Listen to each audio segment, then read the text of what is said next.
Abay, hindi nga po halos nagalaw ang karamihan sa mga miyembro ng gabinete ni Pangulong Marcos Jr. sa kabila po ng kanyang unang anunsyo na malawakang balasahan sa kanyang gabinete.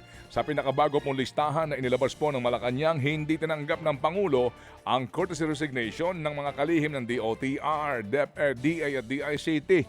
Patuloy din po sa pwesto ang mga kalihim po ng DOLE, DOH, DSWD, TESDA, DOT, DPWH at marami pang iba. Pati po daw MMDA, tuloy lang po ang ligaya, pati po ang Bureau of Customs. Hindi po naman daw po inaanunsyo ng palasyo kung papalitan o mananatili sa pwesto ang ilang pang matataas na opisyal, kabilang po ang National Security Advisor, ang Presidential Communications Office Secretary at ilang pang mga Special Assistant to the President. Samantala, nangangamba naman po si Senate Minority Leader Coco Pimentel na baka mabulilyaso ang pag-convene ng Senado bilang impeachment court bago po matapos ang 19th Congress. Ayon kay Pimentel, sa June 11 na dapat otomatikong magko-convene ang Senado bilang korte kasunod po ng pagpresenta ng Articles of Impeachment. Pero sa tono raw ng pananalita ni Senate President Jesus Escudero, tila balak daw muna nitong pagdebatihan sa plenaryo kung dapat nga bang mag-convene bilang isang korte o hindi. Naninindigan si Pimentel na dapat matagal nang nag-convene bilang impeachment court ang Senado dahil Pebrero pa nga na ipasa sa kanila ng Kamara ang Articles of Impeachment.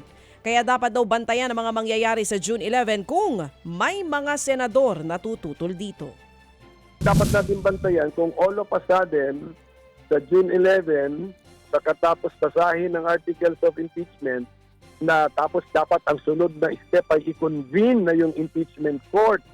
Bantayan lang natin dun sa time period na yon. Kung merong biglang debate, may motion na ngayon.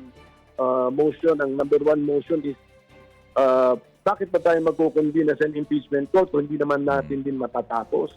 Yan nga po ang tinig ni Senate Minority Leader Coco Pimentel. Abangan po ninyo ang ating diskusyon dito po sa napaka-importanteng isyong ito sa balita nga po na mukhang ala pong magaganap. Samantala po naman, imbis na asikasuhin daw po ang impeachment trial, inuuna muna daw hong ipasa ng Senado ang ilang mga panukalang batas bago daw pumatapos ang 19th Congress. Matatandaan pong ipinagpaliban ng Senado ang pagpresenta ng Articles of Impeachment at ito iniurong sa June 11 para daw bigyan daan muna ang pagtalakay sa mga umano'y mga mahahalagang mga panukalang batas. Una pong ipinasa ng Senado sa third reading sa pagbabalik sesyon nito sa ang Government Optimization Act. Nakalusot rin sa Senado ang panukala po na magpapalakas daw sa regulatory powers ng MTRCB, kabilang po ang regulasyon sa mga online streaming platform. Pasado rin ang Free Funeral Services Act at iba pang mga sinasabing importanteng panukalang batas. Pinanata naman ni Davao City Vice Mayor-elect Baste Duterte ang bagong talaga na si PNP Chief Nicolas Torre III. Matatanda ang si Torre ang nanguna noon sa pag-aresto sa dating Pangulong Rodrigo Duterte. Ayon kay Baste, itinalaga ni Pangulong Bongbong Marcos si Torre bilang bagong PNP Chief para maging attack dog ng palasyo. Una naman ang sinabi ni Torre na hindi na siya papatol sa kaniyang mga kritiko. Samantala pa rin, naghahanda naman daw ang PNP kasunod nga po ng posibleng paglalabas ng arrest warrant ng ICC laban naman kay Senador Bato de la Rosa. Ayon po kay PNP Chief General Nicolas Torre III, mayroong contingency plan na ang PNP kung dumating ang pagkakataon na ito.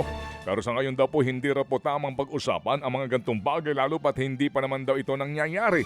Isa nga si Senador Bato sa mga iniimbestigahan po ng ICC kaugnay pa rin po sa madugong drug war ni dating Pangulong Rodrigo Duterte. Siya kasi ang sinasabing implementor nito nung panahon na siya ang hepe ng pambansang pulisya.